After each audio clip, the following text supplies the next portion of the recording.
would be appropriate to hold the fall town meeting in the middle school, high school auditorium with masks, with also having plans to have an overflow room into the cafeteria. Again, I've asked John McVeigh to be here to talk just a little bit about the current status of COVID-19 in Millis, our vaccination rates, and so that he and I can answer any questions that the board may have at this time. And I also believe the town moderator is on the line, certainly if she has any comments or if there are any questions for the moderator, I think this would be a good time for that as well. Very good. Mr. McVeigh, please. Well, thank you, Mike, and thanks, Jermaine. I discussed this at length with Mike on different occasions. We talked about today the rates, the vaccination rate, the total vaccination rate thus far in Millis being 78%, which is good in comparison to the rest of the state stats. I think Norfolk County is in the mid-60s, so we're doing quite well. Because of Delta, we are seeing spikes in the positivity and incidence rates that have gone up steadily since August. Where those go in the future, I don't have a crystal ball in that direction, but I think there's been no indication that the state or the DPH has said that we're, having these types of events, indoor events, should be scrutinized at this time. So I don't see it changing, especially since the vaccination rates are only going to get higher and higher towards the November date. So I would definitely at this point in time make the recommendation that the indoor event with appropriate mask wearing and signage that it alerts people that if they are feeling ill that they should refrain from coming to town meeting. As well, social distancing is best possible, and I think that arrangement can be discussed. Cleaning procedures, cleaning in between the mic and so forth, the use of the mic. Those are the typical procedures that we've used before, and I think they'll work well, at the November town meeting. Thank you. Is Ms. Cabibbo here? Yes, I am. Would you like to say anything, please? I don't have any objection to the auditorium with all of the caveats we've talked about. I do sense that we are going to need an overflow into the cafeteria based on the issues that are sitting on the warrant. So, once you guys set a date and we are in place, I will look to name a deputy moderator and make sure that we coordinate with the school to make sure that there's audio, video, etc. to work through. So really just waiting on that final official date so that we can start moving the planning process forward. I know at Town Hall they've had a meeting already to sort of begin to talk about the logistics of pulling this off. So I think we're in pretty good shape. Excellent. Well, that brings us to, I think, the more important issue out of all this, and that's the date, and then we can work on how we proceed. Mr. Kaczynski, do you want to fill us in on that? Thank you, Mr. Chairman. As I've mentioned in the past, our local bylaws do state that the town meeting shall be held on the first Monday in November. November 8th is the second Monday in November. I have, in reviewing the schedule, I do strongly recommend the 8th date simply because of the extra time it affords us to get everything put together. As the town moderator mentioned, there's some important items on the warrant, and I have spoken with town council in regards to this matter, and state law does allow the select board to have some leeway in that. There's state statutes that allow for annual town meetings to be moved by the select board, irrespective of any dates mentioned in bylaws. So with that, I would recommend November 8th. Also, I believe it is a better date for our town council and some other officials I've been in discussions with to be able to attend. Thank you. I also understand that, are there not elections the week before? This year there are don't have any elections locally, but something moving forward we definitely want to look at, perhaps for the Springtown meeting, to put something on that warrant to change our regular fall annual town meeting date to the second Monday, since the annual state elections and presidential election occur on the first Tuesday in November. This definitely puts some strain on the town clerk's office and a few other offices every other year. So I think moving forward, we really do need to look at that. Thank you. Any questions from the board? Mr. Chair? Yes, Ms. Underhill. I have more of a logistical question. I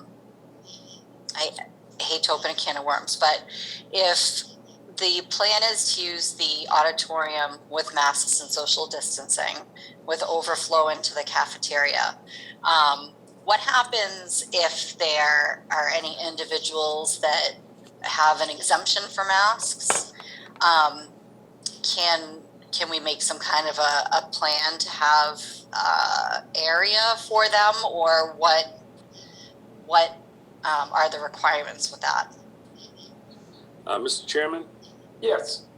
Yes, I mean, I agree that's an important point that needs to be looked at, and I think we should certainly have some discussions as to the best way to accommodate that. And I think that's an important thing to work on over the next few weeks. Certainly I agree there. I think there are ways we can manage that effectively, as we've done in the prior town meetings. So that's an excellent point, and we'll keep that front and center as we get into the detailed planning of the event over the next month. Thank you. And Mr. McVeigh, do you have any problem with that? No, that sounds reasonable to me. Okay, thank you. Select board, anyone else have any questions? No. Okay. I'll open it to the audience in general. Do any of you have any questions? Mr. Chair? Yes, Ms. Kabibbo. We're currently saying the auditorium and the cafeteria, but we are still open, depending on, discussions as we move forward, to potentially doing the gym in the cafeteria, should we need better spacing. So I don't want anyone to think that the definitive decision has been made that the auditorium and the gym and the cafeteria are the choices. I think we need to take a good look at what is finally on the warrant now that it's been closed, and make those determinations in conjunction with the schools to talk about spacing, quite frankly.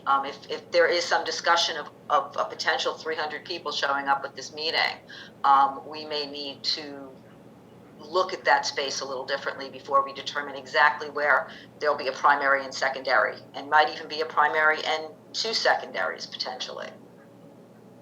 Sounds reasonable. I don't think there's going to be any concern there. I think we'll do what's necessary to keep everyone safe and have whatever room space we need available. I'll leave it to your capable hands to manage that process. Thank you. So, okay, with that having been said, I'll take a motion regarding the 8th. I move that we schedule town meeting for the 8th at the time stated. Second? To move and seconded to move the fall annual town meeting to November 8th and the places, specific locations within the middle school, high school, as yet to be determined. Okay, I'll poll the board.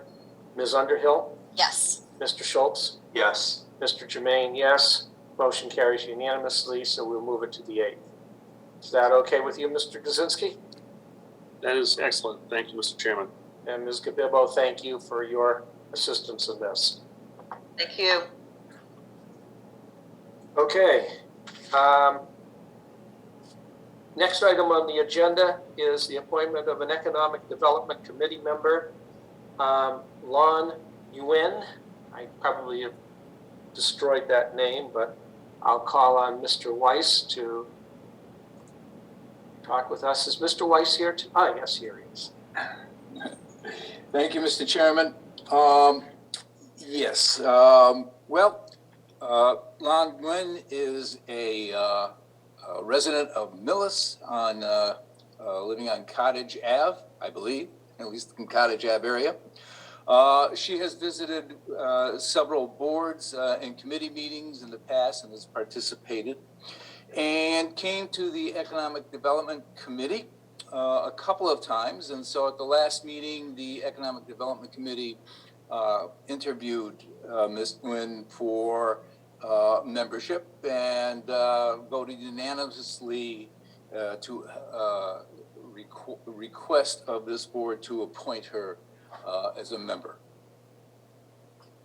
And I believe she is here also. She is? Yeah. Would you like Yes, to say there she anything, is. Ms. Nguyen? Yes, thank you.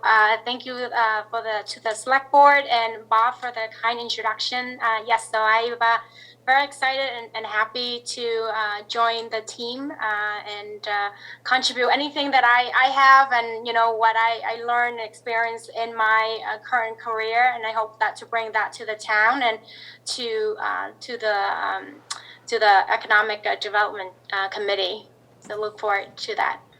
Thank you. Thanks.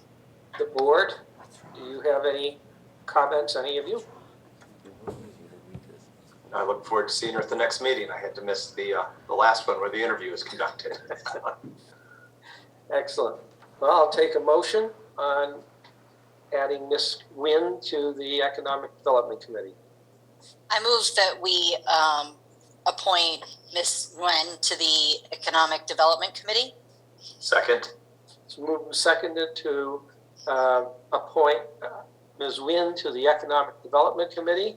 I'll poll the board. Ms. Underhill? Yes. Mr. Schultz? Yes. Mr. Jermaine, yes. Approved unanimously. Welcome aboard, Ms. Nguyen. Thank you. And thank you for volunteering. Thank you. And thank you, Mr. Chairman. Okay, on to the next item, which is the appointment of Department Assistant 2 for Board of Health Recording Secretary. So I'll turn to Mr. Kaczynski on that. Thank you, Mr. Chairman. I've had some discussions with Mr. McVeigh in regards to a position within the Board of Health.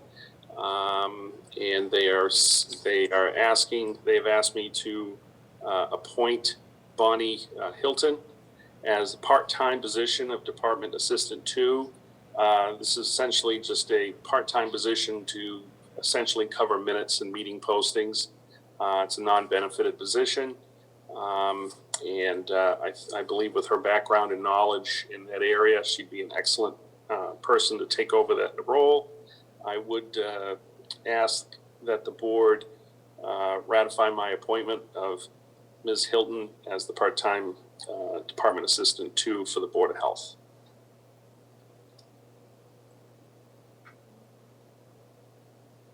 You're muted, Pete. Mr. McVeigh, excuse me. There's an uncomfortable silence, and I saw your lips moving. Do you have any comments on that, Mr. McVeigh? No, I'd like to reiterate what Town Administrator said. Bonnie has been, she was actually on the Board of Health for many years, so it would makes good sense for this position. She's got the qualifications for it and the understanding of the nuances regarding the different aspects of decisions that are made by the board. So I really think this will be a good fit. Thank you. And I'll ask the board members, do you have any questions, comments? No questions. Done. Now I'll take a motion Okay, I move that we appoint, are we appointing? Appoint, yes. Bonnie Hilton for the position of Department Assistant 2 for the Board of Health. Second. So moved and seconded to follow the recommendation for appointment of Bonnie Hilton to Board of Health, Department Assistant 2. I'll poll the board. Mr. Schultz? Yes. Ms. Underhill? Yes. Mr. Jermaine, yes. It's approved unanimously. Welcome aboard, Ms. Hilton, although I don't see her here tonight. Okay. On to appointment of 2 on-call library assistants. Mr. Kaczynski. Thank you, Mr. Chairman. The Millis Library has been looking to fill some vacant positions or for their on-call library assistant. There's 2 individuals this evening that I'll be asking the board to ratify my appointment of. The first is for Nina Aguar Schempliner. I hope I didn't mash that up too badly. Ms. Schempliner has extensive experience working as a substitute library assistant at the Franklin Public Library and has come very highly recommended. So I'd be asking the board this evening to ratify my appointment of Ms. Schempliner. I will ask the board if you have any questions. Then I'll take a motion. I move that we ratify the town administrator's appointment of Nina Aguirre Schempliner as a library assistant. Second. Second, yeah, sorry. That's okay.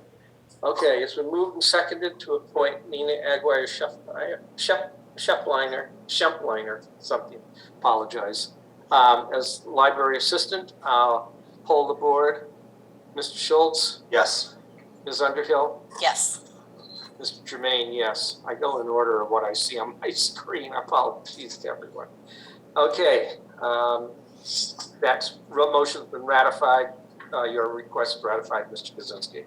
Thank you, Mr. Chairman. And the second individual that I'd be asking for the board to ratify my appointment of is Ashley Messier. Ms. Messier has extensive customer service experience, both as a flight attendant and in the retail environment. Her prior employers have described her as reliable, great with the public, and a very fast learner. Again, I'd be asking the board to ratify my appointment of Ashley Messier as an on-call library assistant at the Millis Public Library. Comments from the board? Then I'll take a motion. I move that we ratify the town manager's appointment of Ashley Messier. Second. It's moved and seconded to ratify the town administrator's appointment of Ashley Messier as an on-call substitute library assistant.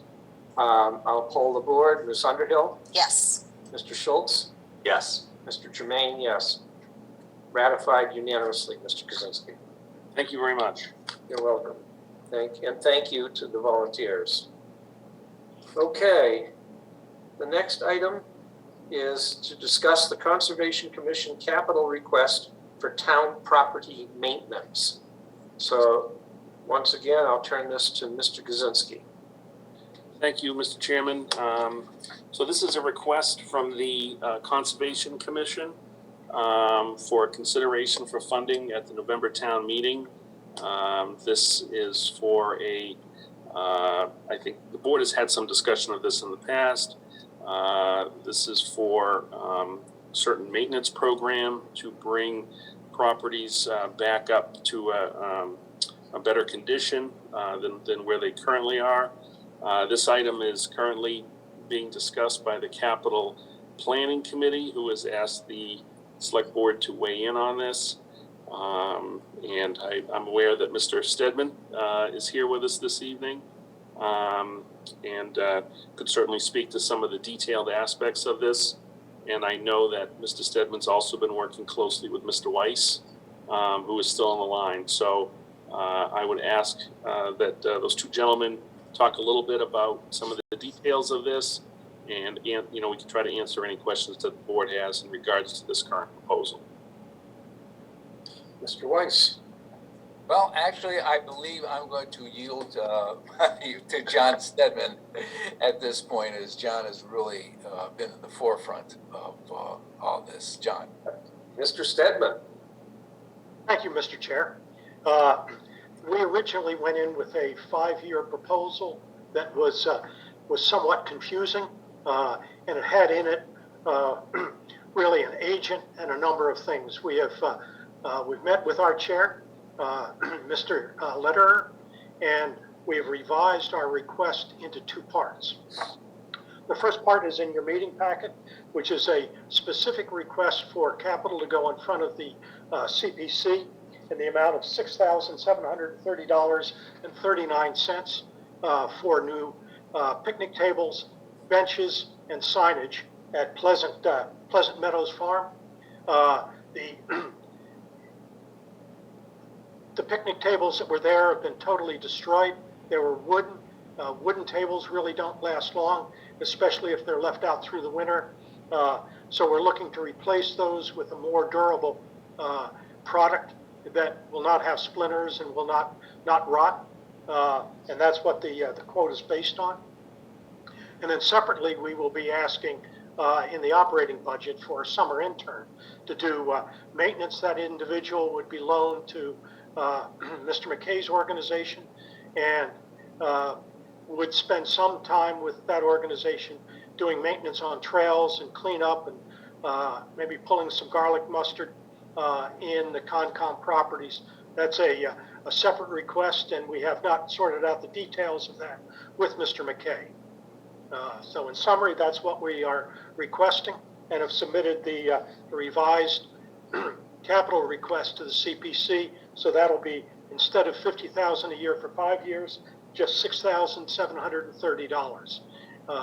It'll be the first time the Conservation Commission has had anything on the lists to be ranked with the Capital Committee. Any questions? Let me just make sure. So what we're really saying is you're just looking for tonight for the select board to say we agree with the concept of the $6,700. Is that correct?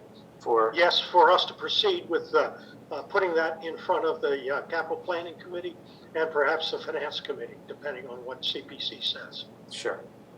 Okay, then I open it to questions from the select board.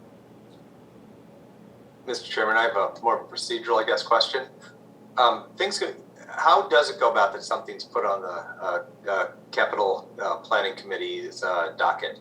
I mean, we haven't authorized other things, I don't believe. I think it's a great idea. First of all, let me start out by saying I think this is a good $6,700 to spend. I'm just more interested in do we have to bless things that go before them, or can other groups bring things before them without our blessing? I'm so glad this is more about the mechanics than about your issue. I'm sorry.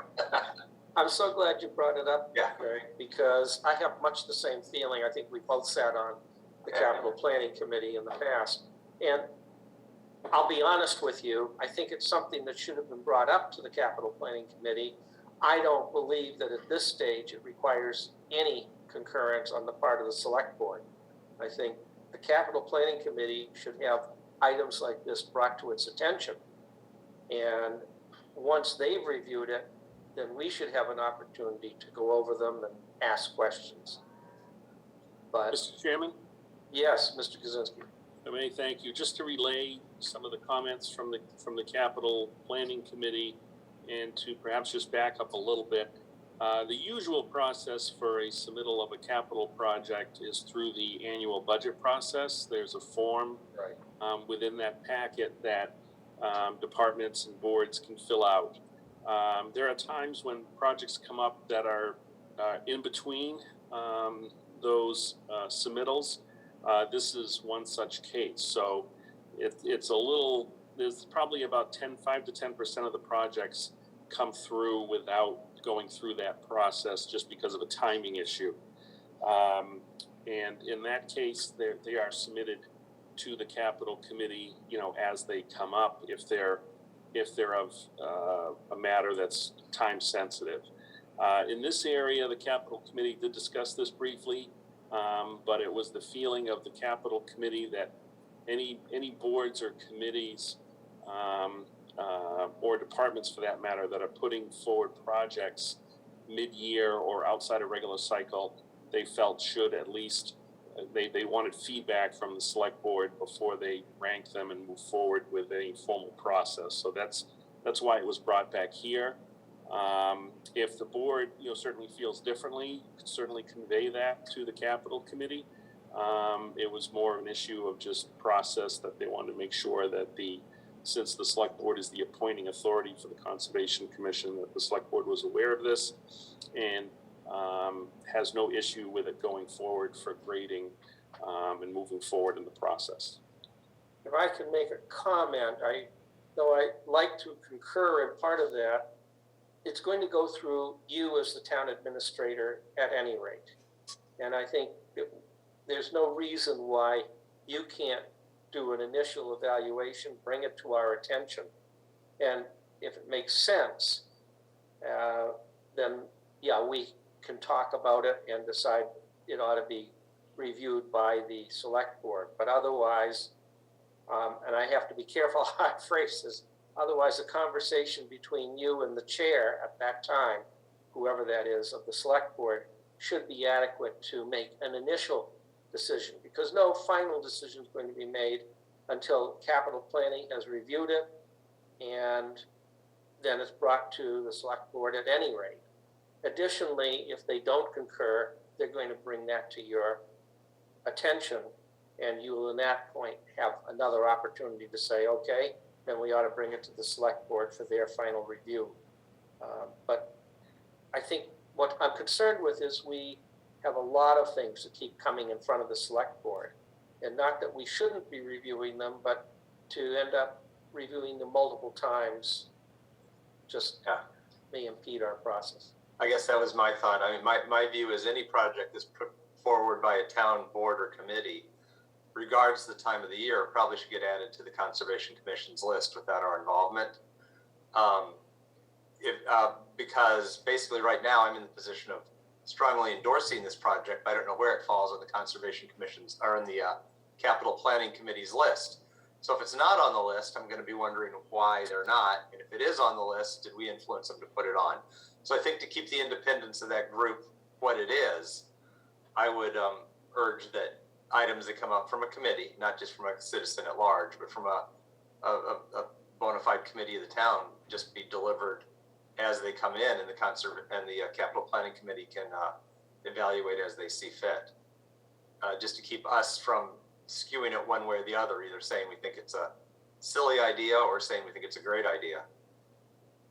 And if that's the consensus of the board, I'd be happy to convey that to the Capital Committee at their meeting tomorrow night. Ms. Underhill, do you have any comments? No, I think I agree with what Mr. Schultz just said, and I think it's fair to approach it that way. I have my own personal opinions about the project, which happen to be positive, but I do see what you're saying, and I would want it to be a more independent process than the possibility of us influencing one way or another. I think made it clear where we stand on it. Let's see how it comes out. I think all three of us have as much the same feeling of where we stand on it. And regardless, we're going to see it on the capital plan. Hopefully we'll see it where we want to see it on the capital plan, but I don't want to influence the Capital Planning Committee to the fact that it ought to be there on the plan. I have one other question though about this not on the list. The staff you were speaking of. I know that we have a ability with the, is it the sheriff's office to get summer or seasonal work to help with projects? Is that something, maybe not this project, but is that something that we can use for certain projects to help out in general around town, and are we taking full advantage of that? I'll let Mr. Kaczynski talk about that because it's something we have, or he and I know, have discussed on several occasions. Yes, we are taking advantage of the offerings put forward through the sheriff's office. Actually, we have The crew coming out next week from the sheriff's office. They'll be doing work at Oak Grove Farm, as well as perhaps a few other locations. And certainly, work at the conservation properties can certainly be done by the folks at the sheriff's office, as long as it can, there are projects to be done by hand and not with machinery, heavy machinery. But there are certainly opportunities there moving forward as well. And we do try to get the folks out from the sheriff's office at least a couple times a year, really as much as we can get them. I would also comment, having had experience with this, that we have opportunities when we have heavier duty projects to engage the Corps of Engineers, the Army Corps of Engineers, and their local groups, because they need the training. And construction engineers and battalion engineers are more than happy if we can get on their agenda. If we have things to do, like clearing heavy trees and other things from trails and smoothing out portions, they're very happy to come in with heavy equipment, because it gives them a chance to literally get used to using that equipment in rough terrain. And that's something they do need to get experience on. So something to be kept in mind for other projects. Okay. Well, I don't think there's any vote or anything to be taken on this. I think, Mr. Stedman, you got the understanding of where things are. So it will go to the Capital Planning Committee, and Mr. Kaczynski will take it there. And we'll see what happens, and we'll be looking forward to seeing that as part of the plans presented to us in the next week or two. Fair enough, Mr. Kaczynski? Yes, indeed. Thank you. And Mr. Stedman? Thank you, Mr. Chairman. Pleasure. And if you don't see it, we expect to see you in front of us very shortly.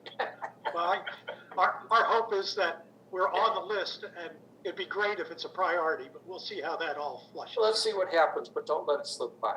Yeah, you're in that sweet spot with a small enough dollar that if there's rounding and other big projects, you might just slide in. Right. Okay. Thank you all. I say nothing at this stage. Okay. Now we're getting into the open session items, and the first one is approval and release of surety bonds for Toll Brothers. And again, I will turn to Mr. McKay for that. Thank you, Mr. Chairman. In your packet, I believe you have a letter from Edward Merchant, PE, Local Development Director for Toll Brothers, and they are requesting the cancellation of the bonds that were put in place for the municipal work that was done by Toll Brothers. That included the roadway infrastructure on Orchard Street and the Middlesex Street and Exchange Street improvements.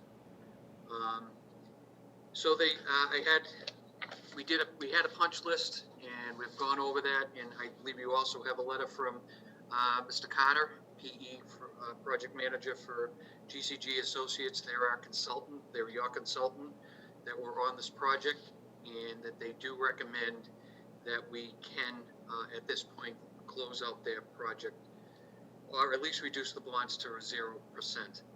I mean, Toll Brothers, they're not going anywhere. This is a procedural thing, but when you're looking at a cost of, the completed cost of what the Middlesex Street pump station of $2,962,850 and the road work of infrastructure of $907,580, I think that's a big thing that people must, the Millis public, that was all free. I mean, that all that work cost them, and that, well, I say free, it came to the town. So that infrastructure work was done, it's completed, and as part of their project, they've fulfilled their obligation. The road's done, the station is completed. Our last punch list item was the trees around the Middlesex Street station. We met with the neighbor that, was directly abutted by that, and she's very happy with the plantings that were put in place. So, this is definitely through the DPW, so I would recommend that you approve the, the cancellation of the bond. And I would take a vote on it. It is a vote. And like I said, they're not going anywhere. They're gonna be there for several more years. Building. I'm gonna open it to questions from the board. Comments, anything? In which case, I will open it to questions from the community. Hearing none, then I will take a motion on both the Orchard Street offsite construction and Middlesex pump station construction. Please. I move that we release the bonds for the, hold on, sorry. I move that we Same thing. release I the have bonds Yeah. for the Orchard Street offsite construction and the Middlesex pump station construction. Second. Okay, it's moved and seconded to release the bonds for the Orchard Street offsite construction in the amount of $2,962,850 and for the Middlesex pump station construction in the amount of $907,580. So that comes to almost $4 million. So I'm going to poll the board on this. Ms. Underhill? Yes. Mr. Schultz? Yes. Mr. Jermaine, yes. So it's been voted unanimously to release the bond. Is that adequate for you, Mr. McKay?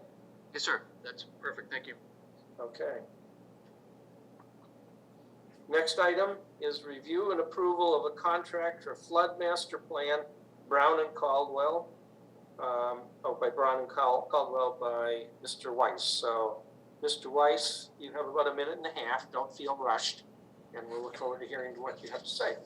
Thank you, Mr. Chairman, but I'm going to ask my colleague, Mr. McKay, to join on this one, although his name was left off the agenda I here. apologize, I didn't see that. Well, this evening, we're asking the board to accept and to authorize the town administrator to sign an agreement with the environmental consulting group of Brown and Caldwell.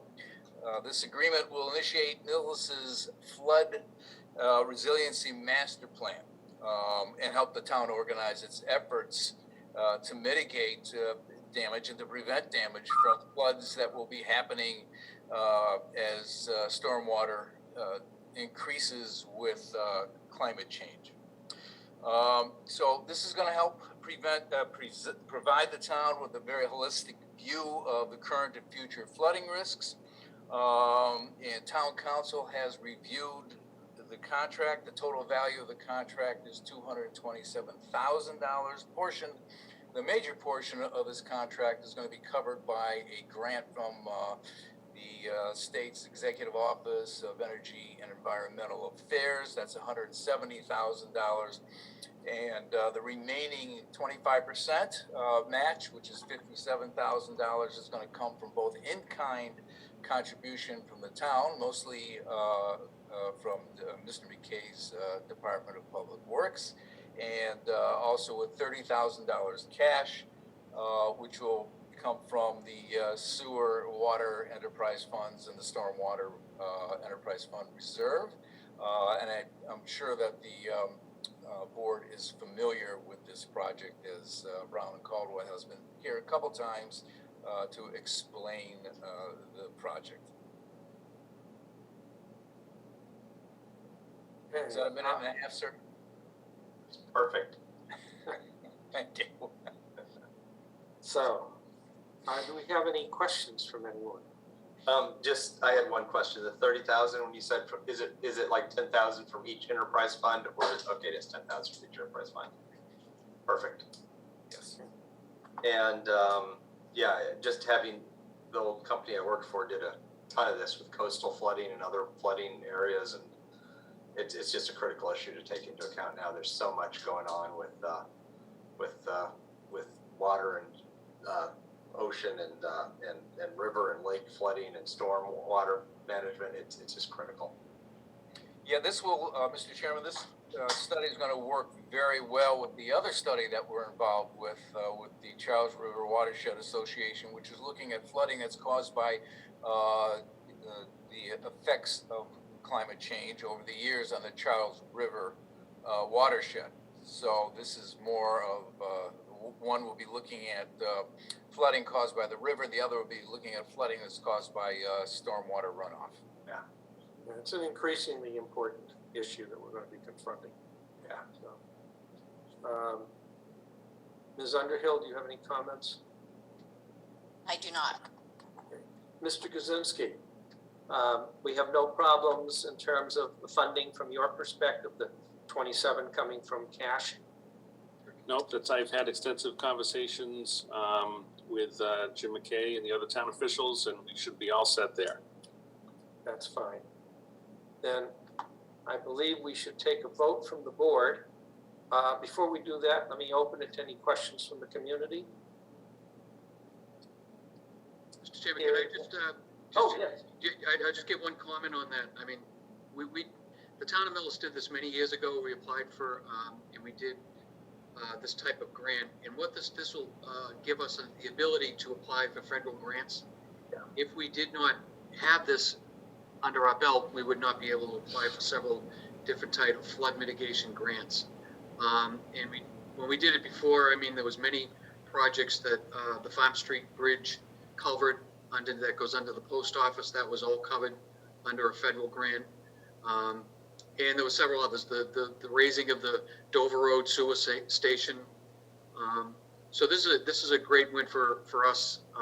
And we decided to go outside to another company just because, like you say, you get, too complacent with one engineering firm. So that's why we did go out to look at Brown and Caldwell for their services, in this and their expertise.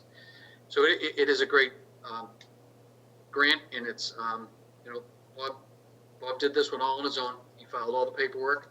So I just said, yes, yes, yes, yes. So Bob did a good job on this. Thank you.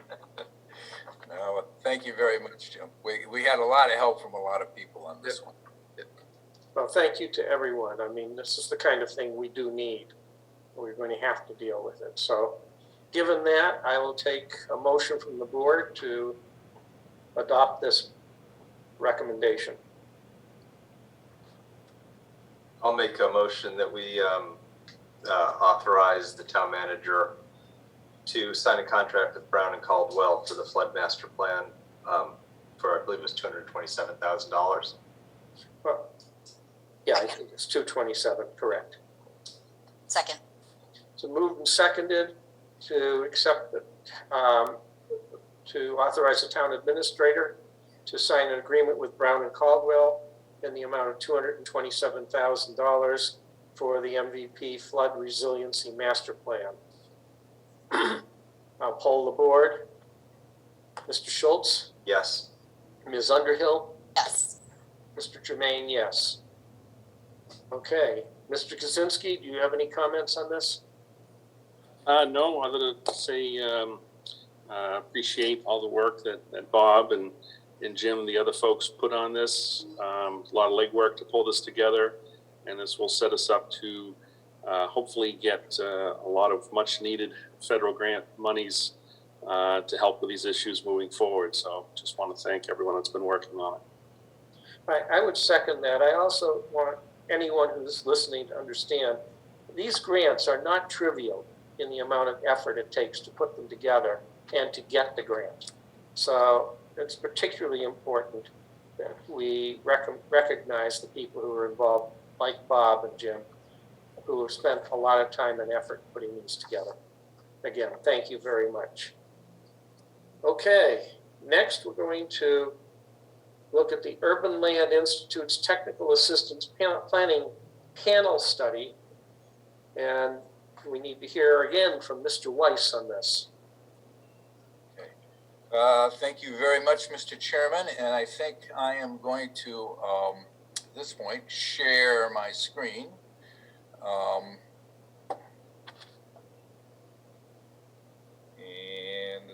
I hope, there we go. Okay. All right. Well, this is a follow-up to last June's Urban Land Institute's Technical Assistance Panel presentation, which they made on kind of a pre-plan of looking at the town center for development. And at that point, the board asked me to come back in September with my recommendations for the development process of the town center. And most of the opportunities we're going to be able to take advantage of are supported by state initiatives.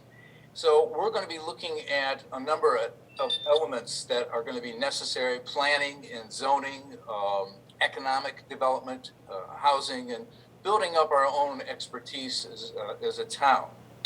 Now, the reason for considering so many of the measures that we have would be two state programs. The state's primary funding programs really in development. The first one you can see is the Community One Stop for Growth portal, which looks at about a dozen or so existing and new state grants that will support what could be a very costly process of achieving a town's development strategy. But the unique thing about this program now, that they put them all together in this very large program, is that the state can look at what we are doing in terms of development from the very start, and it can underwrite a municipality's efforts and the many elements that go into that. It will begin with a letter of expression, which will basically come from this board. And importantly, it puts us on the state's radar from year to year. Now, that's the One Stop for Growth. This year, we're also eligible as a municipality to apply to the Community Compact Cabinet's best practices. We've had experience this in the past. Before we had an IT best practice, which I think we're all familiar with. So what we would do here, what I would suggest is look at some of the best practices that are available in this program that would complement the elements that we are going to look at from the One Stop for Growth. Now, one element of this would be an area master plan, for instance. And that would help the town to focus its direction on the town center. But also, just as importantly, it's going to help to inform the property owners in that area and their investors of what the town's plans are. And I'll repeat what I heard from a state employee about plans, and that plans really are what we're looking to do, but they are not cast in stone. They're something that can change from year to year. The master plan would also help us to modify zoning that is going to be necessary in the town center. Now, since the state has embraced the principles of smart growth for about the last 15 or 20 years, these principles are the same that we'll consider for our town center's development. They include ideas such as pedestrian access to the area, form-based codes instead of use-based codes, complete streets, which we'll talk about a little bit later on, mixed uses, some of the newer financial planning that's been going on, tax incremental finance, which is a TIF or a DIF, district incremental financing. But these are some of the ideas that we're going to be looking at as we apply to the One Stop for Growth, or even to the Community Capital Cabinet, because we might want to think about adopting 41R smart growth zoning. Now, when TAP looked at Exchange Street in their study, they came up with the idea of why not brand the area, brand the neighborhood. So one of the ideas, one of the elements of the Community One Stop for Growth is Mass Development's underutilized building fund. And that we might want to apply to 64 Exchange Street, for instance, because the Lansing Millis Memorial Building, we've already put in about $35,000 on a feasibility study ourselves So here's a way that we can follow up on that feasibility study. Now, we're all aware of and have our concerns about Millis being targeted by affordable housing developers. That's through the state's 40B legislation. So a vital aspect of the community one-stop for growth is housing choice. Housing choice is a program that designates fast-growing communities, and Millis is a very fast-growing community in the Commonwealth. It will help us attain more control of the affordable housing development. And that's not just for our benefit, but it's for the benefit of the tenants, the benefit of the developers. So I would suggest that we apply for this designation in the upcoming year. Now, what I'm going to ask specifically of this board, not tonight, but we will be asking you in the next couple of months for about 4 or 5 things. We're going to ask you, first of all, to help us create our expression of interest, and that will require a letter of support. I will come to you with some of those ideas, and that will get us going again on the program's radar, and it will get some practical feedback from the state about our overall approach. I'd also like to decide which community compacts cabinets best practice that we'd like to apply to. We can apply to two of those best practices if we'd like. One important aspect of this, and it ties things together, is complete streets. So we'd like to begin the complete streets process with a policy declaration from the board. So the Economic Development Committee, which I've been working with on the town center development, will come up with a recommendation of that policy. We've looked at a lot of other communities' policies. Part of that will probably involve reinstating the Sidewalk Commission, which is, I guess one would call it, they are in suspended animation at this point, because it would present a logical way of kind of focusing the needs of not just sidewalks, but parking and more robust street signs and things of that nature. So we would be coming up with that recommendation out of the Economic Development Committee probably within the month or so. And finally, we'd like to ask for the board support to apply for the Housing Choice designation, and that will be coming up in the 2022 round. So that is, kind of in a nutshell, my recommendation. These 2 programs are out there. The one started, the Community One Stop for Growth, actually began this year. So it's a great time for us to take advantage of this. And thank you very much. Well, thank you. It's clear you've been doing a lot of work on this. I don't know that, other than discussing some of the topics, if any of the board members want to do so. Mr. Kuczynski, before we have the board members, do you have any thoughts that you want to give to us on this?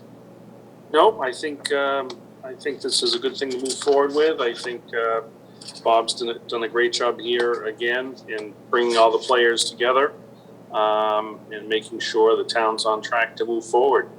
So really, that's all I have, Mr. Chairman. Thank you. The board members, Ms. Underhill?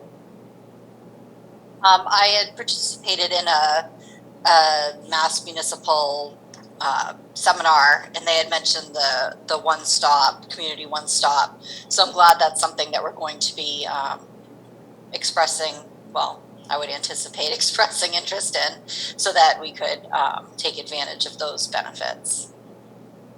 Excellent. Mr. Schultz? Yeah, I think I might have been on the same call as Aaron, but we didn't know that. But it was a good call, and I think that all this is really items they touched on. I think it's important that we follow through with these. I think it's a good set of tools to use and a good set of procedures and practices, and if we can get involved with it, I think all the better. No, I think it, as has been said, I think it's an excellent start. I think we do need to follow through Bob, I want to thank you for the work you've done and for the work you're going to be doing as we move forward on this and some of the several other projects in which you're involved. I know you have a lot of free time on your hands, but but thank you very much. I know you put a lot of effort into these things. Are there any other comments from anyone? Well, I'd just like to say we'll probably be talking to you with the next meeting or two, as the Economic Development Committee is going to want to discuss it. I think I cannot remember the date of the next meeting, but it should be, I think it's going to be early, sometime within the next 2 weeks. So we should be coming out something soon, at least with the Complete Streets suggested policy statement. Thank you. Thanks. Well, given that, I'll move on to something I know that we were all looking forward to with great anticipation, is a review of the town warrant. So I'm going to turn this over to Mr. Gazinski, who is completely familiar with this and has all the answers for us. So, Thank you, Mr. Chairman. I'm not sure about all the answers, but I'm certainly more than willing to go through all the articles and that are on the current draft. Excuse me, Mr. Chair, Mr. Gazinski, didn't we skip one? did I? I think Bob, did we miss one of your items? The Clyde Brown Oh, yeah, I rooftop solar lease? apologize. I And didn't you've see worked a so name. long and hard on that one. Yeah, I didn't see a name beside it, and I just went over it. I do I apologize. have, yeah. Let me retract what I just said and go back to the review and approval of power purchase agreement for Clyde F. Brown rooftop solar. Right. Okay. Thank you, Mr. Chairman. Yeah, this evening, I, on behalf of not just the town, but also on behalf of the schools, I'm asking the board to approve and authorize the town administrator to sign the agreement with Select Energy Development LLC. And that will allow us to install, or allow them to install, a solar energy array on the roof of the Clyde Brown Elementary School. And at the board's September 13th meeting, that you may remember, the town authorized the signing of the pilot agreement related to the project. So this array is going to provide most of the electrical energy needs of the school. They'll be going either directly into the building during the day as it's being used, or it'll come back to it in the form of energy credits to be used when the sun is not shining. Should this array provide any extra energy than more than the elementary school cannot use, that'll be transferred over to the Millis Middle School, High School. So the array is going to produce 256,000 kilowatt hours each year. It'll create around $14,500 in electric savings in the first year of operations, and we hope that'll increase every year for the next 20 years of the agreement. And the school will be paying an electrical rate of about 6 cents per kilowatt hour. And we have been, as Mr. Gazinski mentioned, we have been working on this project for almost 2 years now. I've been thinking about it ever since the plans began to be drafted for the elementary school. So this is a long time in coming. Okay, I'm going to make one comment that I did last week. The standing seam metal roof that we have, we all know went in at extra expense. So we all have to understand that installing this solar array we are assured they will take whatever actions are necessary to ensure the integrity of that roof. And that's correct? That is correct. And in fact, it was a good investment because it is better to install a solar array like this on top of a standing seam roof than it is to penetrate a more conventional roof. So there'll be no penetrations into the roof. Basically, it will clip on. The warranty for the roof will be transferred temporarily over to Select during the installation, and then once the company checks out the roof, the warranty will be transferred back to the school. Excellent. I will open it to questions from the board. I Comments? just want to state again that when the building was being designed, the solar plant panels were anticipated. They just weren't included in the price for obvious reasons, because you don't want to bid on something and get it 8 years after you bid on it with technology. So the standing seam metal roof was, as Bob said, the right design, and that was all anticipated when we did this. This isn't something that was put in after the fact that could possibly damage what we're talking about. This was always part of the plan. It was designed to accommodate it. The loads were all designed into it. It just made no sense to build, to do it at that time. Same thing with the library when we did it. So. Thank you, Mr. Schultz. In addition to the design, even after that, we did a lot of our due diligence by calling around to other communities that had similar roofs installed and had solar installed on top of those roofs, and we found that it was a very good design to accept solar panels. Excellent. I'm more or less making sure that the audience understands that we've done our homework on this. Ms. Underhill, do you have any comments? I do not. Okay. I think then we need to take a vote to authorize the town administrator to sign the agreement with Select Energy Development. I'll take a motion. I'll make a motion to authorize the town administrator to sign an agreement with Select Energy Corporation for solar panels on the Clyde Brown roof. Second. So moved and seconded to authorize the town administrator to sign an agreement with Select Energy Development LLC to install solar energy array on the roof of the Clyde Brown Elementary School. I'll poll the panel. Ms. Underhill? Yes. Mr. Schultz? Yes. Mr. Tremaine, yes. Well, actually, I'll poll the board, but that's a different issue. Okay. The motion carries unanimously. Thank you very much again, Bob, for your work. Thank you all, and Ms. Underhill, thank you very much for getting me back on the agenda there. You can't leave that fast. Mr. Kaczynski, do you have any comments or anything? No, I think this is a good project coming to fruition. Again, I'll thank Bob for bringing a whole variety of parties together to make this work. I think he's going to bring it over the finish line. So appreciate his work and everyone else involved. So I think this is a good project for the town. Thank you. Thank you. Okay, I'm now going to go back to the town warrant, which we jumped ahead a little quickly. And I am going to turn it over to Mr. Kaczynski to walk us through and allow us to ask questions. I will say to the board and members, please, if you have questions, just ask the questions. And let's keep this relatively informal. Thank you, Mr. Chairman. So the warrant the draft warrant you currently have now has 15 articles. There are a few articles that we're still finalizing the financial information for. I expect most of that to be completed by the beginning of next week.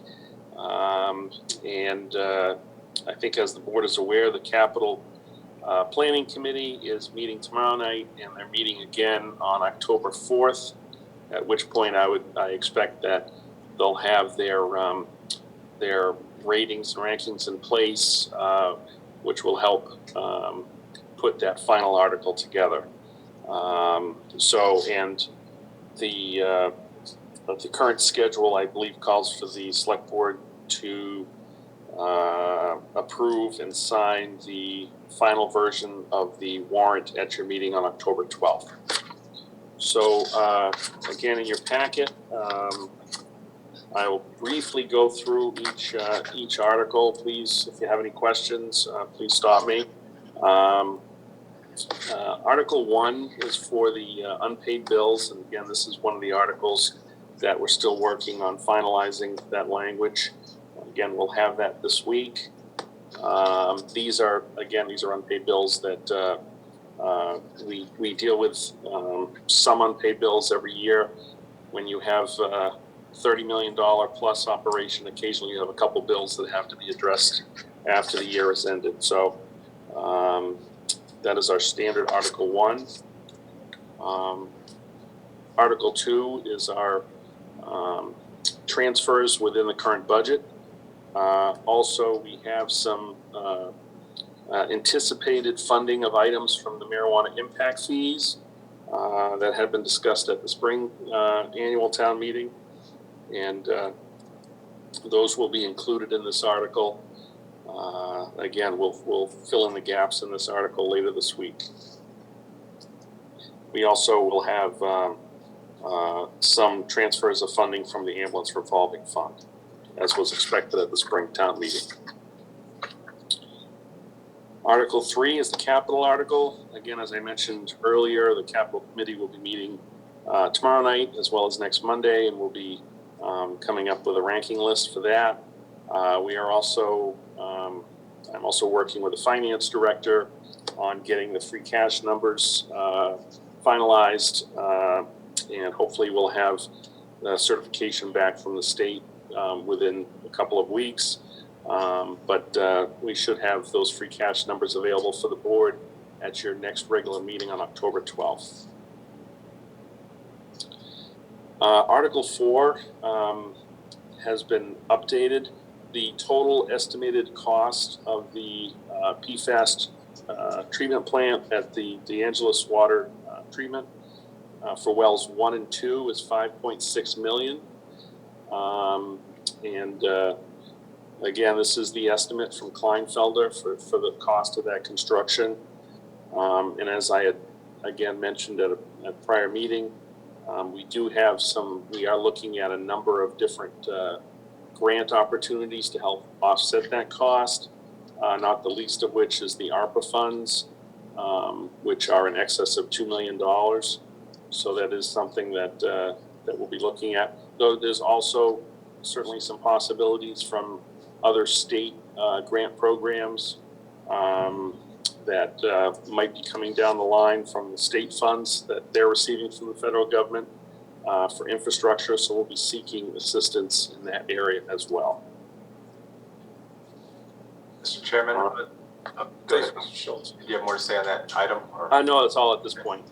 Yeah, I would just suggest that for funding on that, since water is a critical issue for the town, I've always felt, I thought that the town portion, at the very least, it should be split 50-50 between town and water users. And if we have is ARPA 2.4, Mike? Is that right? 2.4, yes. Yeah. And if the total cost is 5.6, half of that is 2.8. So we would need 400,000 more of town funds to make a 50-50 split on that. Without going for a full operational override, which would terrify me, and I think this is too important and too rushed to be able to get a full operational override through. Not operational, I'm sorry, debt exclusion, through on the override. I think that I would like to see the town commit the ARPA funds, any additional infrastructure grant money that we can get, and at least $400,000 of cash over the life of this loan to basically split the burden between ratepayers and taxpayers. Basically what I'm saying is take the ARPA funds we have, take 400,000 more over time, not all at once, I wouldn't think. Make it into the budget for the debt service at that level. And then any more grants that come in that can be applied to it, I'd like to see those applied to it too, to keep the ratepayer portion as low as possible. And I want to be clear, I'm talking at the potential exclusion of roads or other projects that those funds might be available for, because I think that this is, as much as roads are important, I think this one is just absolutely critical to the life of the town. You can't have a town without having water. Well, I tend to agree with you, but I also look at it that this is just one of potentially another one or two plants that are going to have to go in, depending upon how the water gets tested in the future. So I think as a town, we have to look at it and say, we have to remember that there's more potentially coming down the road. I just don't want to lose sight of it in the And process. I've always said you deal with what you know, and this is what we know right now. And if there's a way to, I don't know if that sets a precedent for going forward, but at the very least, I'd like to see it done on this one, where we know the need is, that it's that we offset as much of the cost with grant money as possible, and minimize the impact to the ratepayers, and not so much because I'm trying to protect the ratepayers from this shock of the water bill going up, but because I don't think you can run a town without water. If there's anything that really does fall into, it benefits the entire town, not just those that are on wells. It's this PFAS treatment. And I realize that there's no way to do an override to pay the full cost through taxation at this point, because there's no way you could pass an override between now and the time this has to start. Just the education process is difficult. It's also critical to get it started. Right. With the authorization as soon as possible, because we're going to be in line with other towns that have to purchase these facilities. And the sooner we can get into that line and into the queue, better it will be for us as a town. I want to see that happen as rapidly as possible. Right, and I think that achieves it with this. And so that starts the process. I would also submit that we really need to, as soon as our DPW director feels as possible, evaluate wells 1 and 2 one more time. They've been offline for quite some time now, but we've also seen the fluctuations in PFAS in the other wells, and it's important for us to at least understand where we are today with respect to PFAS evaluation in those wells. That doesn't change the fact that we need to go forward with this proposal. I just want to make sure that we know what we're talking about. Okay. Thank you, Mr. Chairman. So the next item is a new fire engine for $750,000. This again is a capital article. However, it's not listed within Article 3 because this item we anticipate would need to be through a borrowing.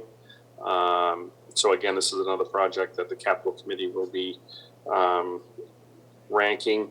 And I've asked the treasurer to work with bond counsel to come up with language for the article. So I hope to have that later this week.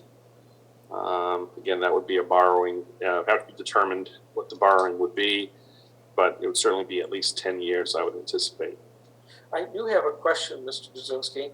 It seems to me when we purchased the Quint 5 years ago or whatever it was, that it was around $1 million or $1.2 million. What are we getting this time? Because this seems to be a lot less expensive, and what is the fire engine? Right, the Quint, I believe the Quint included a ladder. This doesn't have the aerial ladder with it.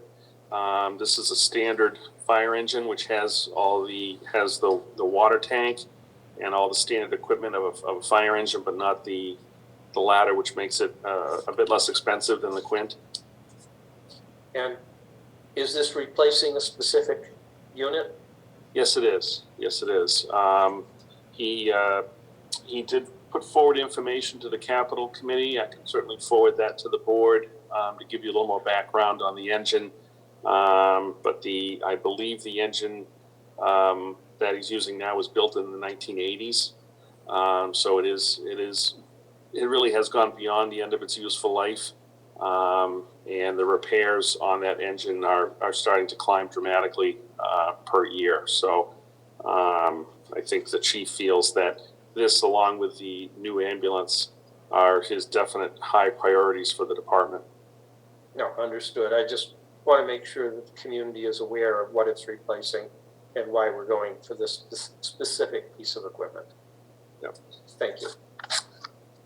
Thank you. So next item is Article 6, which has to do with the senior tax work program. Currently, the cap, the annual cap on that program per senior is $1,350. This would increase it to match the state maximum allowed, which is $1,500 per year. So this is generally looked at as a minimum wage rate, which we're setting out to maximize at $15 an hour for 100 hours of volunteer time for a $1,500 credit. So this basically just brings that, keeps up with the adjustment to the minimum wage in the Commonwealth. I noticed that you have will not exceed 31.5 in any given fiscal year. Does that mean that if we go to this new level, we won't have as many people participating? Or how do we plan to handle them? Well, this does cap the amount, so it could be any combination thereof. But certainly, yes, if you were to maximize the 1,500, this would allow up to 21 individuals per year to take advantage of that. And this is exclusive of the Veterans Tax Work-Off Program. This is specifically for the Senior Tax Work Program. How many people do we have in the program at this time? I believe it's right around that 2021. Okay. So if we keep it around 21, we're okay. Yes. Thank you. So next Article 7 is the sewer connection bylaw. The language in here is the language as how it was originally put together, working with town council. The Enterprise Fund Advisory Committee has met recently in regards to this to provide recommendations to the select board. They'll be meeting again later this week, I believe with the intention of supplying the board with its recommendations by early next week. So you'll have those prior to your meeting on October 12th. I think it's fair to say that a few other items came up. It might be worth just noting those for the members of the board here, if you can remember them, Mr. Buzinski. I believe one of them had to do with contractors having to renew their right to connect on an annual basis and potentially to pay a fee so that they don't tie up. Another had to do with tying in, and is there a way to make it more palatable for those who haven't tied in without causing problems, but also should we in fact institute a fine in the event that people still choose not to connect, because in essence the ratepayers are paying for them and the fact that they have the right to connect, and so they're being billed. The ratepayers are actually being billed at that rate for those people who have not tied in. And it's hurting the town because it's taking away additional capacity from the town. Those are just some of the issues that were discussed. They haven't written it into any kind of law or any bylaw at this point. There were some other changes. Well, those certainly were the key issues I think discussed, and that the Enterprise Fund Advisory Committee was going to follow up with in its discussion this week. Yeah, and I'd asked to have the amount that we pay each month on the fixed portion of the bill quantified, because that's the part that will reduce to the ratepayers. There's a variable portion and a fixed rate portion, and if we can and the more we spread that fixed rate portion out, the lower the bills become. The variable is based on 100 different pieces, but if it's 90% fixed, 10% variable, then there's real savings to be had by spreading this out to more and more users. Right. We also asked that we get a complete count of who hasn't, how many haven't connected. Right. And I'm sorry, I apologize. Lost my train of thought there for a second. Just the date for the exemption. I think that has to be updated in this too. There's a few little tweaks that have to be made. Yeah, Yes. there were a bunch of things that were discussed like that. We have to wait for them to come back. Very well, thank you. So the next article, Article 8, was requested by the Board of Health. This has to do with the bottom floor elevation of new buildings. They would like to have it added into the regulations that the bottom floor elevation of new buildings be a minimum of 2 feet above the seasonal high groundwater elevation. And I know that they're going to be speaking to the Finance Committee this Wednesday in regards to this item. And it really falls back to issues of stormwater being able to manage new construction to lessen the risk and liability to new construction in the community. And this is the avenue that the Board of Health would like to see this issue addressed through. So again, I certainly, if the board would like someone from the Board of Health to come in to your next meeting, we certainly could arrange that if there's any questions on this one. But this is something that an item the Board of Health's been working on for some time. I think that I'd like to have somebody come in for 15 minutes to explain to me if the bottom floor is the basement and what's 2 feet, where is the seasonal high groundwater elevation. I assume it's someplace below the top of the ground level, but I'm not sure. So all those questions can be addressed in 15 minutes, I bet. Yeah. I bet you're right. Yeah. Very well. I'll contact the Board of Health tomorrow and ask that they have someone come in to discuss that. I know they have been also working with, I think, Beta on some of that work to in their planning of this to make sure that that their calculations are correct and they're using the industry standard. The next article, Article 9, is a request for a petition.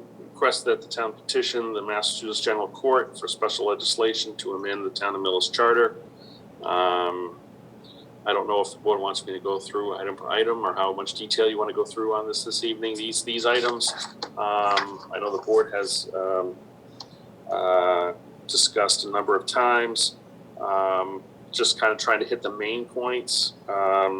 One of the items is consider changing the title of Finance Committee to Warrant Committee. Another item is changing the composition of the select board from 3 members to 5 members. Another item is, or a large item, has to do with the powers, appointment powers and duties of the town administrator. And Mr. Gazinski, if I can just say, the reason that one is so long, the current charter has basically a sentence that says we're going to have a town administrator. Correct. It doesn't talk about what the town administrator does. This doesn't really replace anything. It just fills a large void in the current charter. Right. Yeah.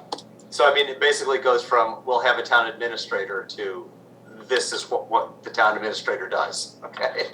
Yes, yes. And essentially, I'd probably say more than 3/4 of what's here, if not 9/10, is something is the town administrator already does. This just codified it and put some clarity into some of these issues. And this comes from other towns also. Yeah, this comes from templates from many other towns in the Commonwealth that have similar provisions for their chief administrative officer. Right. When we were investigating other town charters, we'd be proud to know we had the shortest by a lot of pages. And now we'll still be the shortest, but we'll actually explain a couple things a little better. And the other change is the changing of the town clerk from elected to appointed. So those are the major points within the request for the special act. Also, I don't think you mentioned the town moderator can appoint a deputy moderator. Yes, yes. And that's always been a right that the town moderator had, but to avoid a 20-minute discussion on whether or not they have that right, we thought it'd be best to spell it out. Exactly. This merely provides clarity of a right that technically already exists. Yeah. So the next item, Article 10, is again additional funding for $40,000 for tree trimming and removal. The DPW and the tree warden have been working hard to try to take down a lot of the dangerous trees in the community as quickly as possible. And there's certainly an urgency that we keep up with that work. Again, I've been in conversations with both the tree warden and the DPW director to try to minimize the hazards presented by these trees and to try to address the trees in a way that we go after the ones that have greatest risk first. So that work is ongoing. I know we're going to have some more tree trimming in the fall. This will allow us to keep going next spring and continue that work.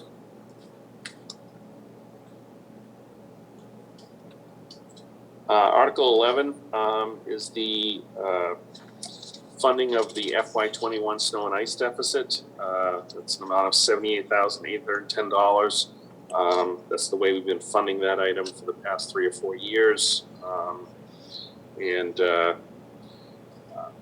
Usually we have some amount of overage. As you know, this is the one item we're allowed to go into the red on under the DOR regulations. And this will take care of that deficit for FY21. Article 12 is to transfer a sum of funds into the unemployment account. We do need to keep that account refunded on a fairly regular basis.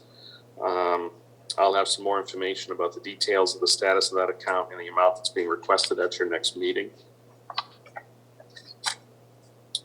Article 13 is $7,300 for an OPEB actuarial study.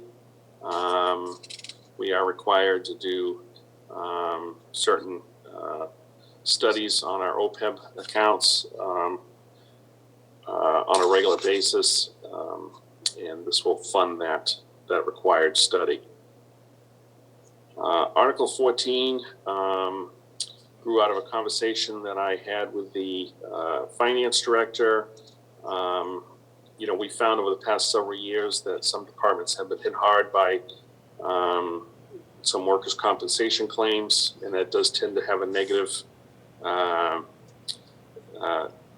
result to their budget for that year. By setting up a workers' compensation claims reserve fund, this will cover the costs associated with any workers' compensation claims that have a net negative result on a department's budget. So this will help stabilize our annual budget by setting up a workers' compensation claims reserve fund. So, and I'm sure the finance director will be happy to discuss that in more detail at your next meeting.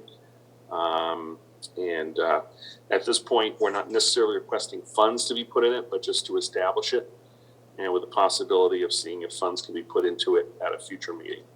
Do we have any idea how much these funds might be in the future, even a broad brush range? You mean the amount we'd want to carry in funds? Yeah. Something like this might be $100,000. Yeah. Okay. Would be a healthy amount in that fund. But we wouldn't have to start at that level. But no. I mean, if once we had the capacity, that'd be the type of level we'd be looking at for funding. Thank you. The last item is the simple rescinding of debt authorizations. Again, these are funds that were never borrowed, so I don't want people to think there's money available. There isn't. These are simply debt authorizations that were provided by town meeting, we've confirmed they're not needed. So bond counsel and our auditors strongly encourage us to remove those authorizations as soon as we're aware that we will no longer need those funds. So that'll help with our maintaining our bond rating to rescind those authorizations. And that is the entire warrant, Mr. Chairman. Thank you very much, Mr. Kaczynski. I'll ask the board, are there any other questions they have with regarding this warrant? I think we'll have more detail in the next week or so. So yes, we have to anyway because we are. I will be sending out an updated draft to the board probably by next Monday. So you'll have updated information and we'll be able to get down to a much finer detail on those few items that we're still finalizing. Yeah, this has to be signed by the 12th, did you say? Yes, October 12th. And to do that, we probably ought to be voting on the warrant at that time. Do we have a meeting scheduled? Yes, you have a meeting scheduled for Tuesday, October 12th at 7 p.m. It's on your anticipated meeting list. I see that, but stating it more for the general audience to make sure Yes. everyone there understands. And the meeting will be exclusively dealing with the warrant and the signing of the warrant. We're going to try to focus on that as the main item and try to only take up other items if they're very time sensitive. That would be the goal. Right. Okay. Mr. Chair, Kathy McInnes, if I might. Yes, Mrs. McGinnis. Kathy McInnes, 78 Island Road.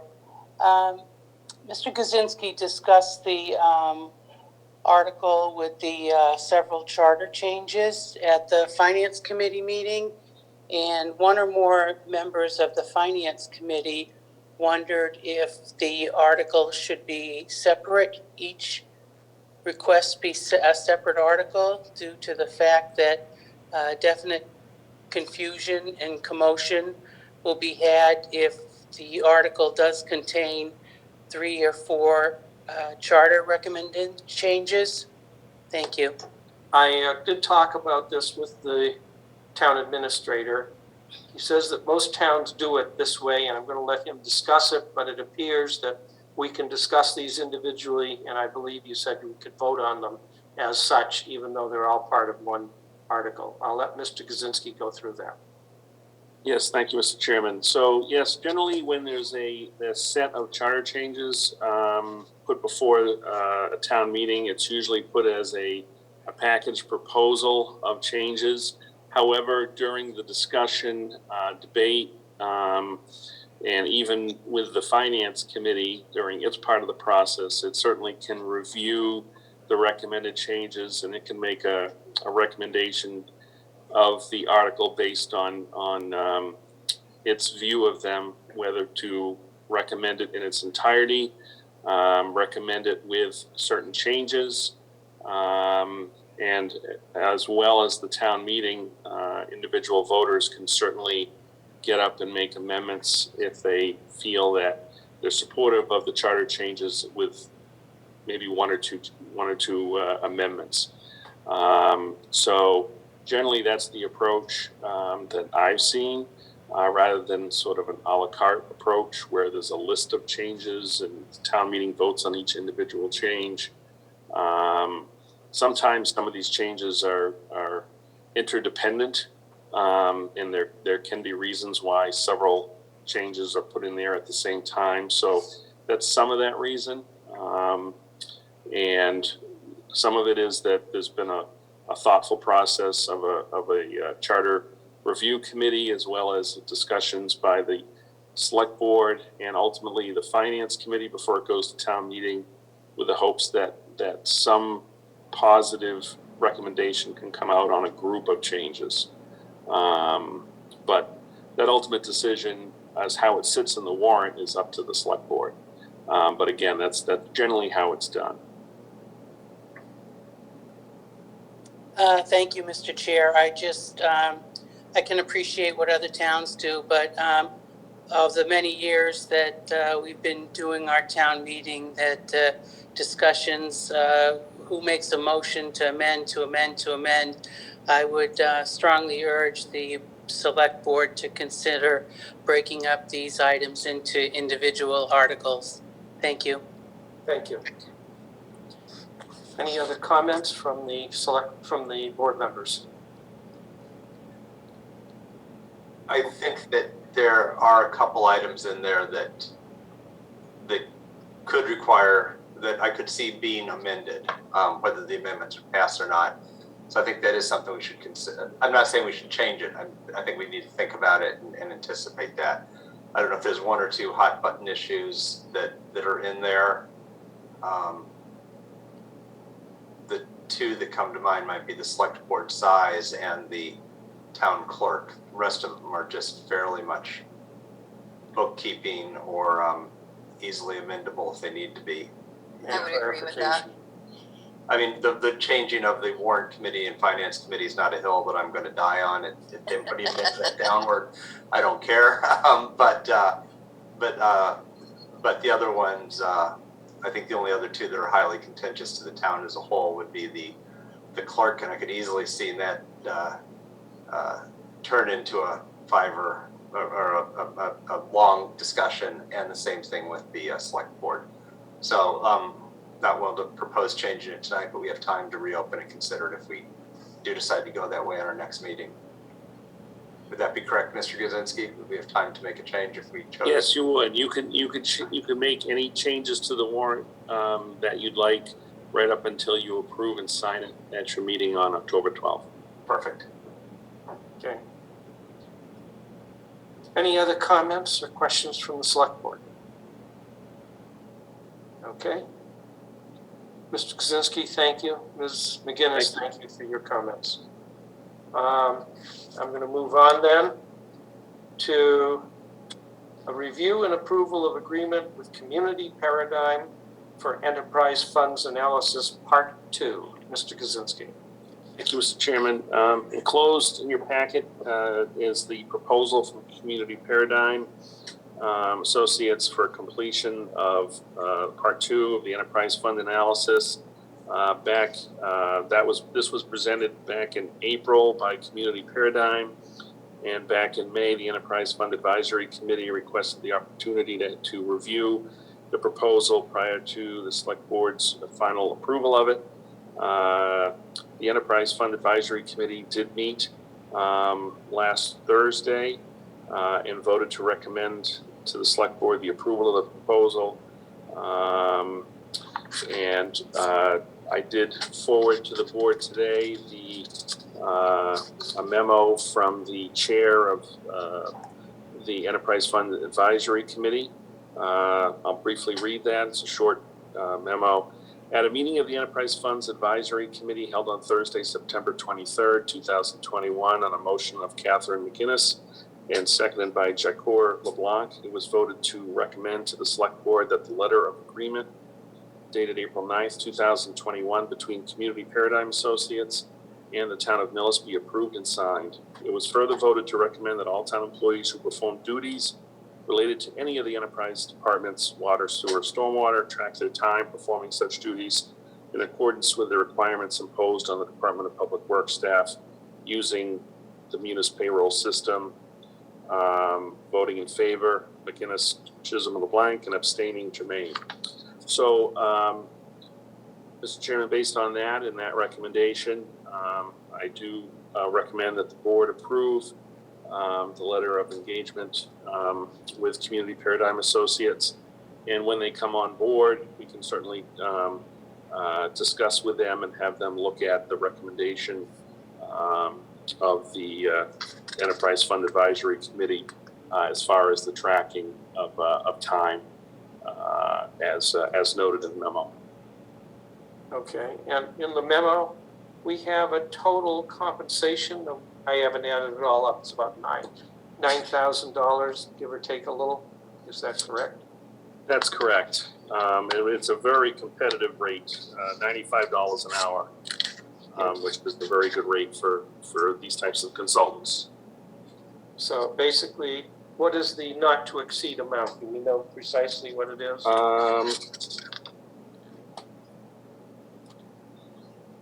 Somebody, the quick math, 62, 75, 575.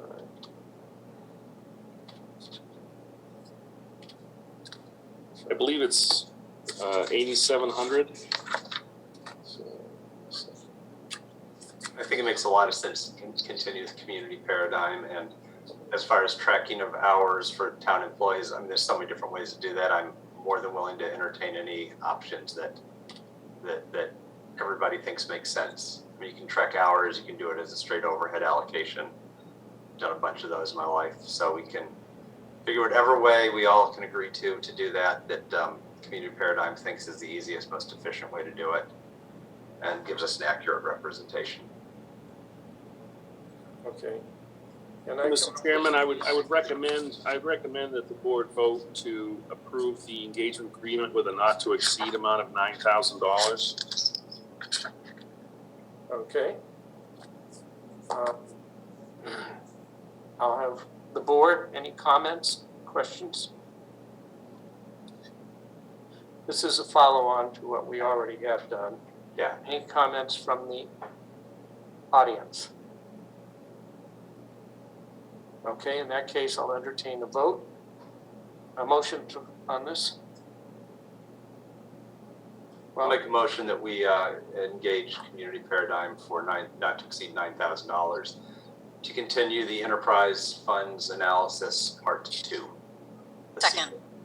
been moved and seconded to engage Community Paradigm Associates for part 2 of their analysis for an amount not to exceed $9,000. I'll poll the board. Ms. Underhill? Yes. Mr. Schultz? Yes. Mr. Jermaine, yes. So you're authorized to sign that. Thank you. Okay. Next, I believe we have the purchase of the Braun property, or if you will, the property 377 Village Street. Thank you, Mr. Chairman. In your packet is the language of the motion, which has been provided by Town Council for the board to formally approve the purchase of the property at 377 Village Street, otherwise referred to as the Braun property, which was authorized at the spring annual town meeting. The closing for the property is scheduled for Tuesday, October 5th. And I am recommending and requesting that the board approve the motion as written and authorize the chair to sign all documents related to the land purchase. So did everyone receive the motion in your packet? We did. I'd be happy to answer any questions that the board has in regards to the property. This is basically the formal signing of the documents that have already, the process has already been approved. Right, so this is in preparation for the closing, and this vote authorizes the town to move forward and authorizes the chair to sign all necessary legal documents to move forward with the closing. Discussion from the board? No? No? Hearing none, does anyone else have comments? Hearing none, I will take a motion, and I think it's written out there. So, Okay. Darren, or do you want to do it? Or? I can do it, it's fine. I know, I've got it up too. Pursuant to Article 20 at the May 1st, 2021 Spring Annual Town Meeting, I move to purchase for $1 million and the payment of all costs incidental and related thereto, a certain parcel of land, including any structures thereon, located at 377 Village Street in Millis, consisting of 23.10 acres, more or less, and more fully known as remaining land of Leo C. Braun. 1,007,591 square feet, more or less, on plan of land in Millis, Massachusetts, drawn by Paul N. Robinson Associates Incorporated, scale 1 inch equals 60 feet.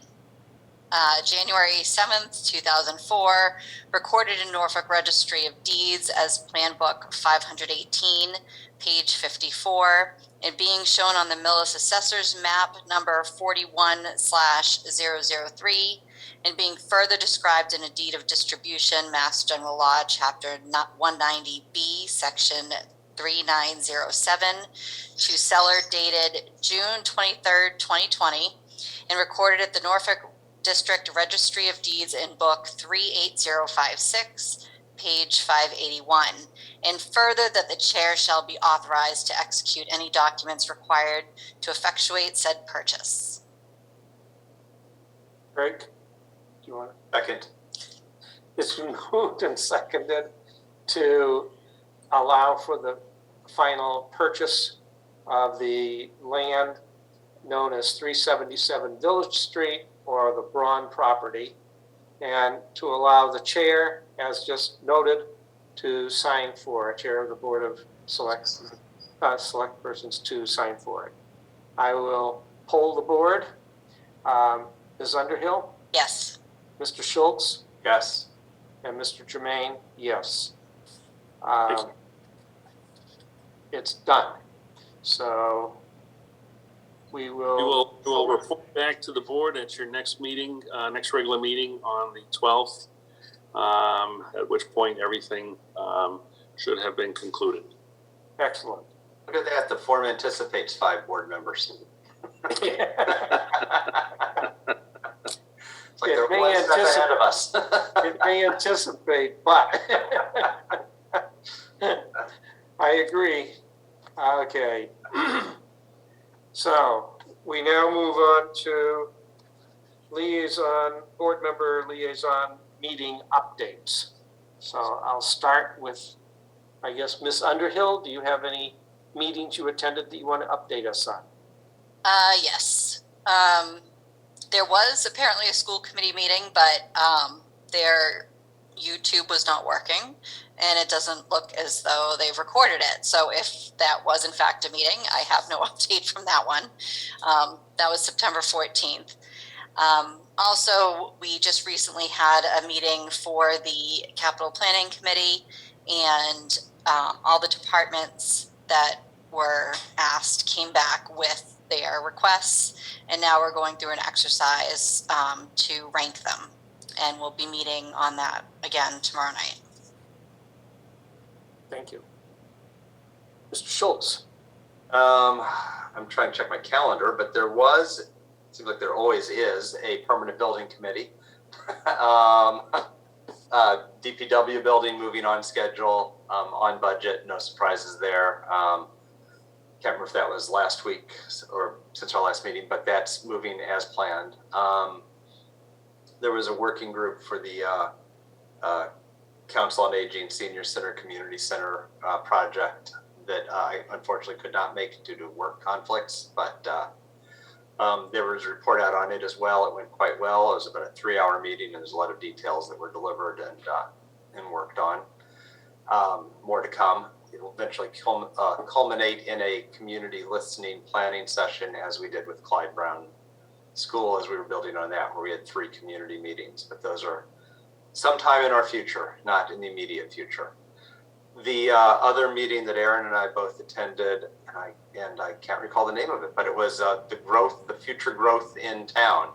Yeah, I thought Aaron was going to get it, so I wouldn't have to talk about it. I was like, oh my gosh, what did we attend? We sat on opposite sides of the table, and neither of us spoke.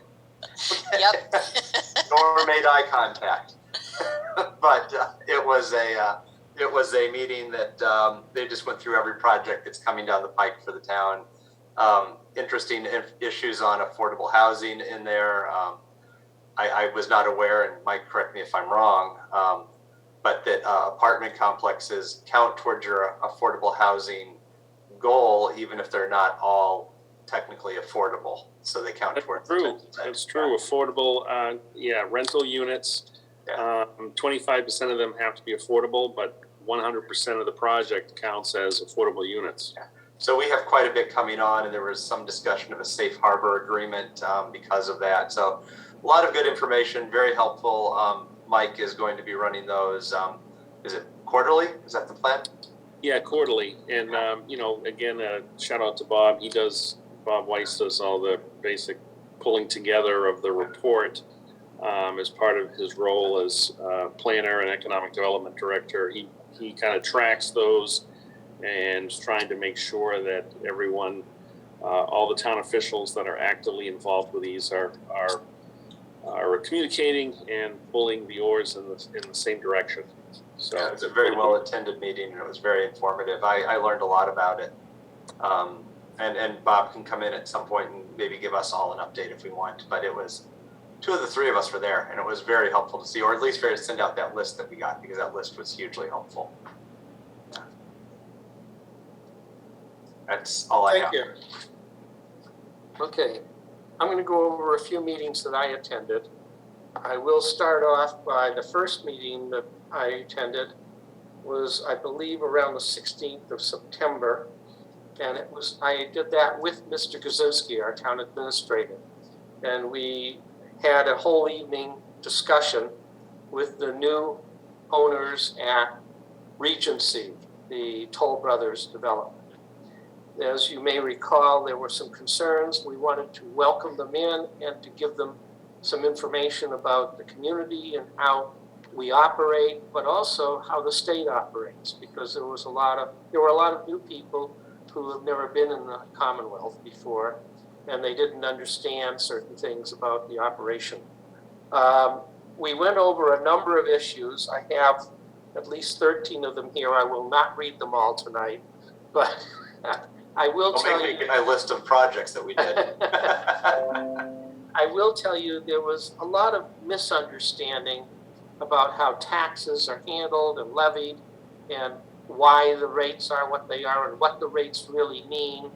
There were questions about comparisons with other communities, understanding of things like stormwater, which very few of them did understand, and the use of marijuana funds, HCA, was very little understood. I don't think that's something that necessarily everyone does understand.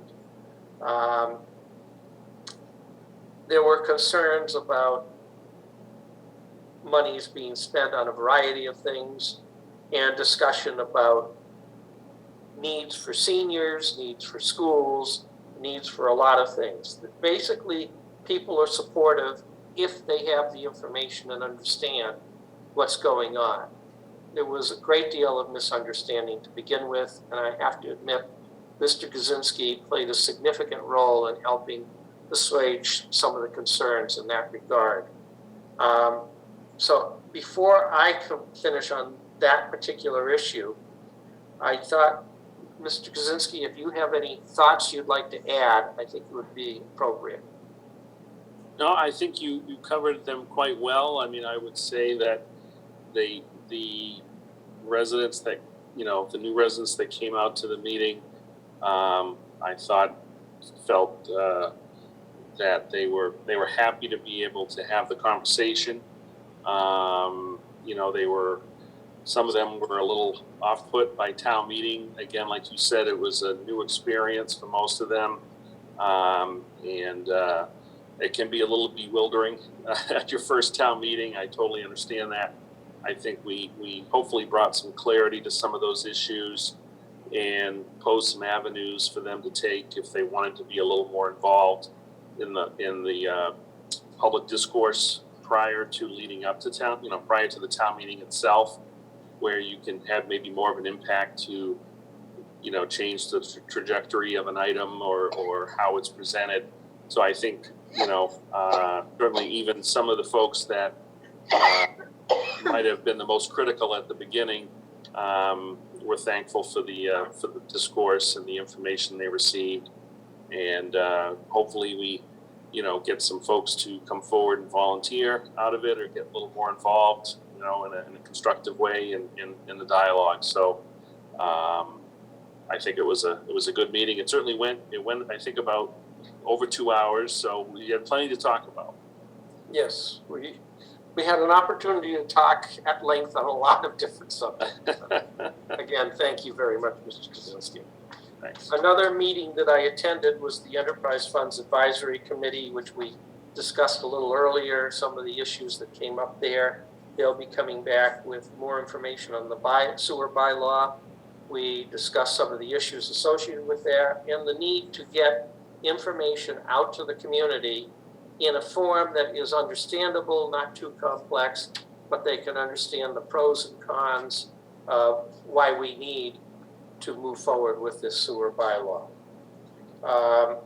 Another one I attended was the Energy Committee, and what they're trying to do is look at ways to get a town as carbon neutral as possible by changing out things like street lights, the fuel that we're using, the HVACs, and a variety of other things.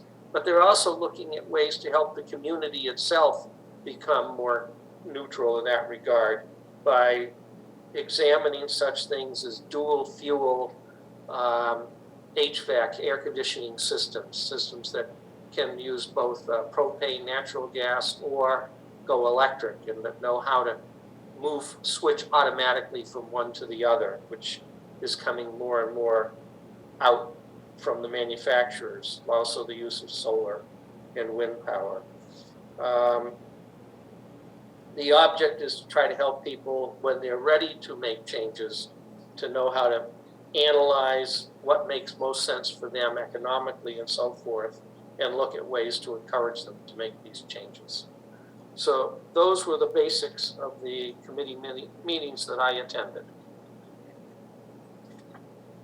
I will make one other comment before we close for the evening. The Finance Committee meeting this Wednesday, just so everybody's aware, we have posted that for the Select Board to attend. The Finance Committee has very graciously invited us, so that when they go through the warrant, we can give our thoughts and recommendations and ideas as to what's behind the articles. So the Select Board is more than welcome to attend. We are a posted meeting for that meeting. I guess at this point, I've got to see if we have. We don't have minutes to approve, right? No, I don't see any, and I didn't get any, so I don't. No, I would recommend that be put off to the next meeting, Mr. Chairman. Thank you.